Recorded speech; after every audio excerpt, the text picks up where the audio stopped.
Assalamualaikum and hi everyone. Welcome to my video. My name is Nurul Farahana binti Muhammad Isa. I am a tourism management student at University Utara Malaysia. First and foremost, Alhamdulillah, and I want to express my honest gratitude to my supervisor, Professor Azila, for guiding me the way to complete this task. In this video, I would like to share and explain tourism planning and development in Botswana, Africa. Without further ado, let's get started.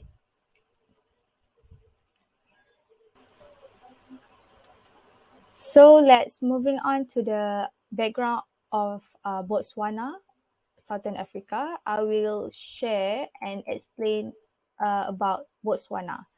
So, Botswana is a country in Southern Africa covering an area of 582,000 square kilometer. It has an estimated population of 1.5 million people. Botswana was the fastest growing economy in the world during 1970 to 1990 with an average annual gross domestic product or GDP. The rate of GDP has been decreasing in the last 10 years. The most precious source that raises the GDP rate is the country's rich mineral deposits, especially high-quality diamonds. Even though tourism is a new sector in Botswana, the government of Botswana views the tourism industry as an essential sector of economic growth in Botswana. It is because the tourism industry is the second contributor for GDP in Botswana, Southern Africa. In terms of biodiversity, land in Botswana is very unique. It has a world-famous wetland in the north and the Kalahari Desert in the center and southwest. Both these contrasting areas have most protected areas. The Okavango Delta is the largest inland delta in the world and is a Ramsar site. Hope National Park, which has large number and varieties of game. Hope harbors one of the largest elephant densities in the world. At the south side, Botswana has the first formally declared transboundary park in Africa, the Galagadi Transfrontier Park. There is a transitional ecological area in between these two national parks, the Central Kalahari Game Reserve, which is one of the largest game reserve in Africa. There is also a unique huge prehistoric lake, the now dry assemblage of salt pans called the Magadigadi and Saipans National Park System, which harbors an important habitat for migratory birds. There is the Hard Veld to the east along the Limpopo River.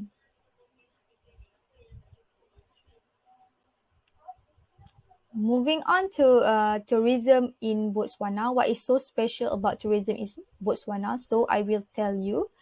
Botswana tourism development is concentrated or focusing on wildlife and the wilderness experience, as well as the country is the third most popular tourist destination in Southern Africa, after South Africa and Zimbabwe.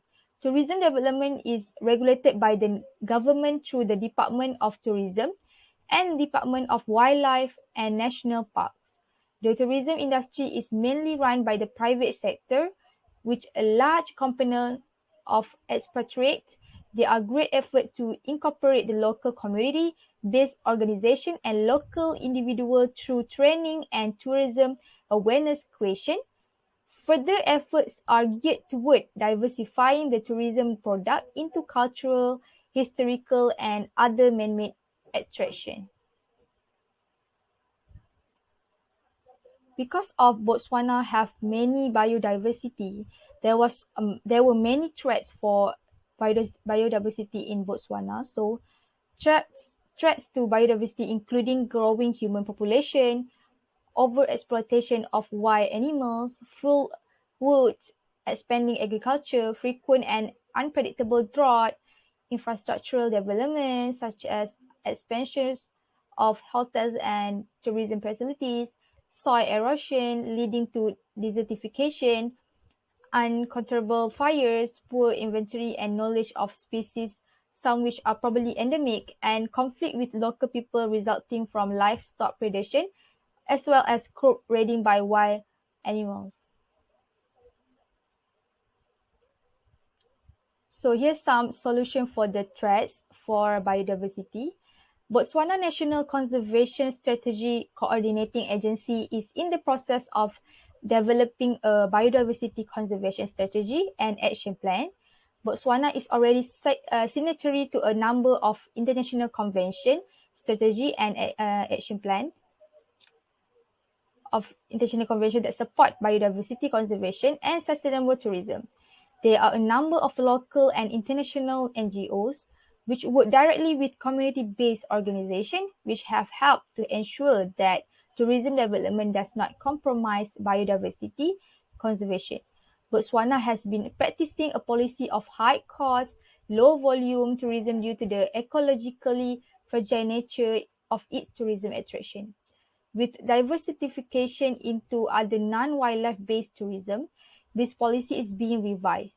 Proposed strategy and solution include the conscious inclusion of the Botswana biodiversity strategy into the Botswana Tourism Development Master Plan to enhance the growth of local participation and benefit of the tourism sector, which will lead to sustainable resource use.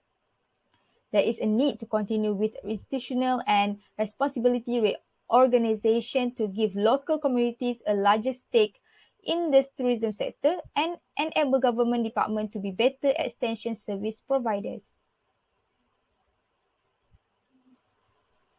Now we are moving on to tourism development in Botswana.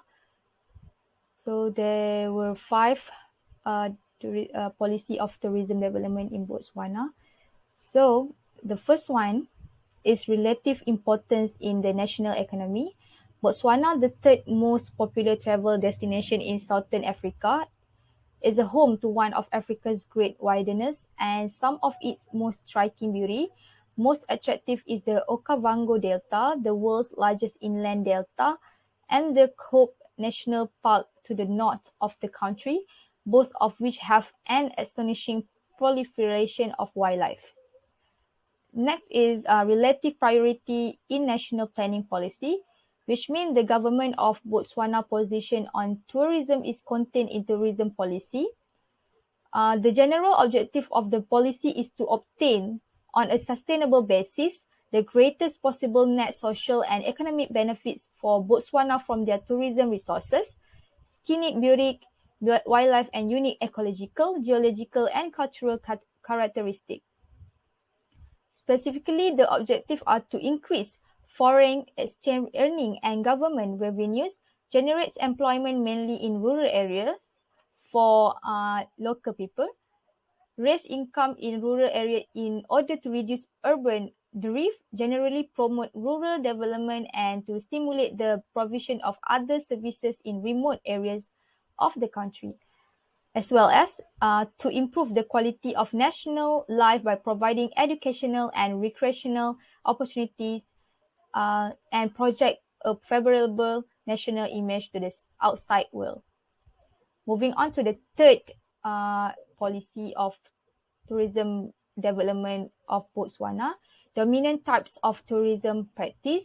Frequently mentioned motive for visiting Botswana among long haul in international tourists are to experience nature, adventure, and visiting a faraway exotic country.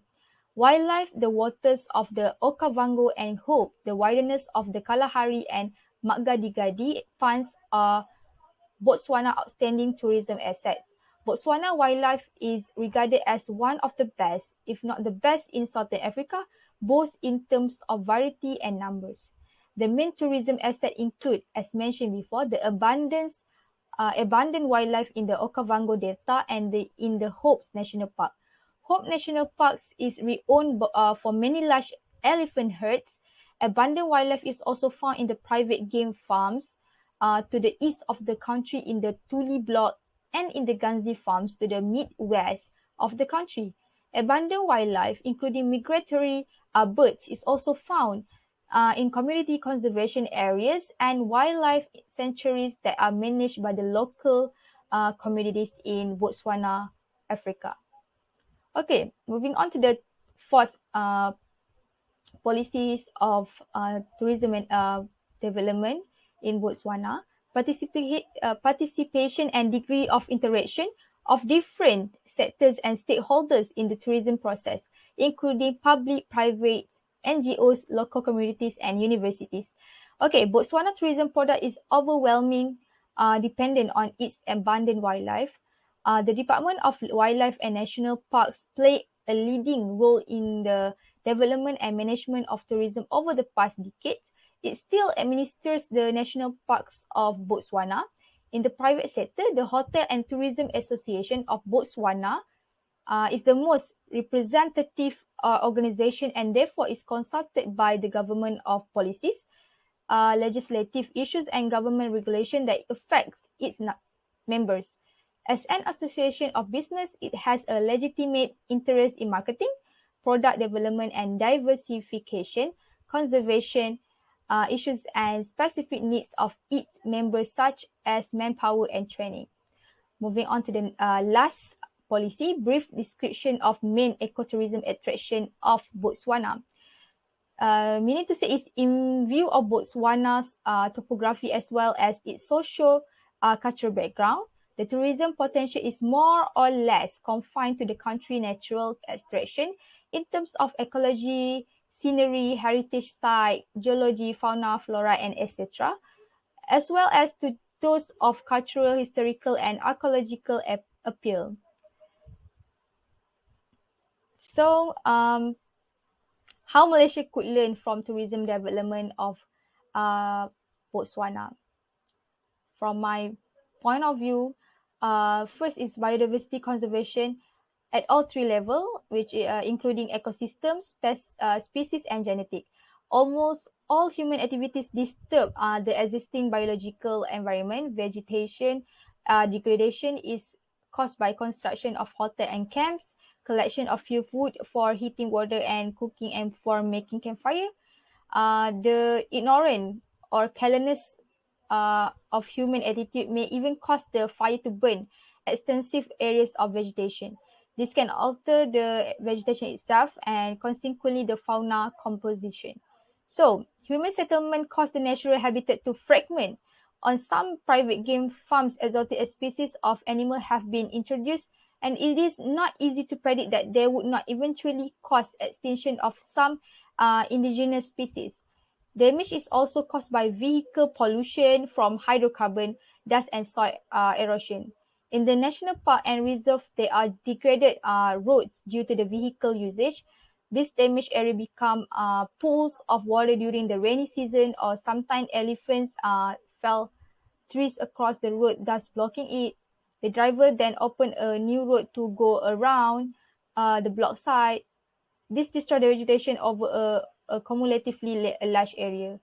So, Datuk Nancy Shukri, Malaysian Minister of Tourism, Art and Culture, is herself also hopes that the policy of preserving biodiversity will make Malaysia the preferred ecotourism destination of the world based on the natural attraction Malaysia has to offer. Malaysia has a lot of biodiversity to be preserved for the next generation and can be a healthy ecosystem in Malaysia. So, what Malaysia should learn from Botswana policies of development tourism is preservation of biodiversity to the next generation and healthy ecosystem in Malaysia. That's all from me. Thank you.